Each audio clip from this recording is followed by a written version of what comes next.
ஒடுக்கப்பட்டவர்களின் சத்தத்திற்கு செவி கொடுக்கிற நல்ல தேவனுக்கு துதியும் கனமும் உண்டாகட்டும்.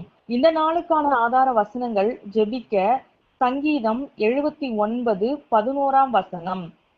கட்டுண்டவனுடைய பெருமூச்சு உமக்கு முன்பாக வரட்டும். துதிக்க சங்கீதம் 102:19 மற்றும் 20 வசனங்கள். கர்த்தர் கட்டுண்டவர்களின் பெருமூச்சை கேட்கவும் கொலைக்கு நியமிக்கப்பட்டவர்களை விடுதலையாக்கவும் தம்முடைய உயர்ந்த பரிசுத்த ஸ்தலத்திலிருந்து பார்த்து வானங்களில் இருந்து பூமியின் மேல் கண்ணோக்கமானார்.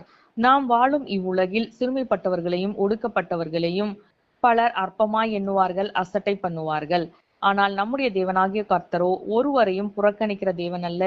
எல்லாரையும் அவர் நேசிக்கிற நல்ல தேவனாய் இருக்கின்றபடியால் நாம் இந்த நாளில் பாவத்திற்கு அடிமைப்பட்டு இருக்கிறவர்களுக்காகவும் பிசாசின் கிரியினால் கட்டப்பட்டு அடிமைத்தனத்துக்குள் இருக்கிற ஒவ்வொரு நபர்களுக்காகவும் நம்முடைய குடும்பத்தினர் யாராவது அப்படி இருந்தால் அவர்களுக்காகவும் விசேஷமாய் ஜெபிக்கலாம்.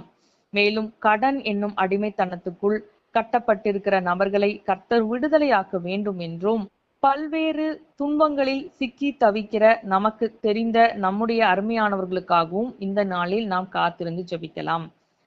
மேலும் அகதிகளாய் வாழ்கிற நம்முடைய உலகத்தில் உள்ள ஜனங்களுக்காகவும் இந்த நாளில் பாரப்பட்டு ஜெபிக்கலாம். அவர்களுடைய அடிப்படை தேவைகள் சந்திக்கப்பட வேண்டும் என்றும் அவர்களுடைய ஆதாரத்திற்கான காரியங்களை கர்த்தர் வாய்க்க செய்து அவருடைய வாழ்வை செழிக்க பண்ண வேண்டும் என்றும் அவருடைய பெருமூச்சு கர்த்தருடைய சமூகத்தில் வந்து எட்டத்தக்கதாக கர்த்தர் கிருபை செய்ய வேண்டும் என்றும் நாம் காத்திருந்து ஜெபிக்க வேண்டும்.